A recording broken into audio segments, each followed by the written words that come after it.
زموږ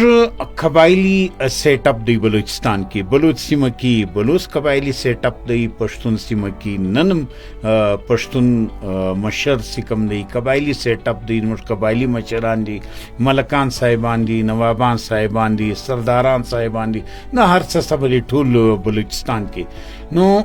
تګدارا وشه سی دا سیټ اپ سکم دی د بلوچستان په ترقی کې، د بلوچستان په خوشحالي کې، د بلوچستان په پرمختګ کې دا قبایلی خلق سکم دي، قبایلی زموږ او تاسو مشران سکم دي، دا څنګه رول ادا کولی شي؟ نو سي جانان خان د قبایلو په حواله باندې چې زموږ د دې صوبې سره تعلق لري، که جنوبي پښتونخوا ده، که بلوچ سیم دی، بلوچ سیمه ده، یعنی پښتون بلوچ علاقه چې کوم مشتمله ده په بلوچستان کې، دا یو قبایلی رسمو د رواج مطابق د وختو څخه روانه ده. د ډیرو وختو څخه سرداران، ملکان، خانان لکه څنګه تا چې یاد کولو، خو د بدقسمتۍ څخه دغه سرداران، ملکان او خانانو چې کم د دې ذمهواري وه د خوشحالۍ په حواله، د امن و امان په حواله، هغه کردار یې نه دی ادا کړی چې کم دوی ته پکارو.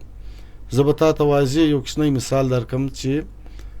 ضلع کلا عبدالله سره زما تعلق دی. په دې ضلع کلا عبدالله کې ډېر مخور پښتانه مشران چې دغه ضلع سره تعلق دی، دلته یې کورونه دي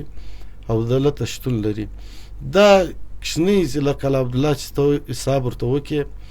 چې ورسې وګورې، کور په کور بدي ده، کور په کور توپک دی، کور په کور باندې د بدۍ سره خلق مخامخ دي. ګوا په دغه علاقه کې مشرانو هغه کردار چې قبایل مشران ورته وایي د دې علاقې سره تعلق دی، هغه کردار نه دی ادا کړی کوم چې دوی ته پکار ولو.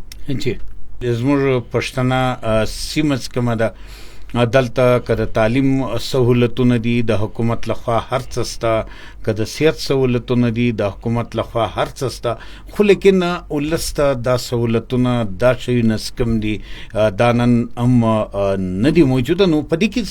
ستا زموږ قبایلي مشران چې کم دي، ګوره یو شی دا خو نن هم رښتیا ده چې زموږ هر قبایلي مشر په هر علاقه کې خپل یو مقام لري، په ولس باندې د دوی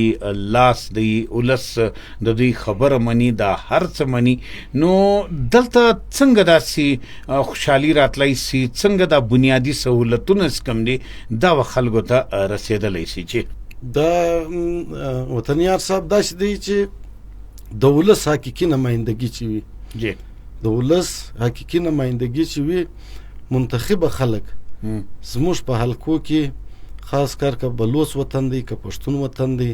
چې د ولس منتخبه نمایندګان خپل کار وکي او هغه کار په ایمانداري وکي، په ایمانداري وکي. د ولس هغه رایه چې درته ورکړې ده، هغه رایه د ولس بیرته دوی ته ورورسوي. په هغه کې د ژوند روزګار شته، سرکار دی، سرکار کې د منتخب نماینده دی، په هغه کې روزګار شته، په هغه کې تعلیم شته، په هغه کې د ژوند سره تعلق لرونکي هر هغه شی، چونکه دی نماینده دی، دی بیا ولس ته رسوي. خو هغه د بده مرغه چې اوس منتخب کوم نمایندګان دي، هغه ولس ته نه ده رسولی.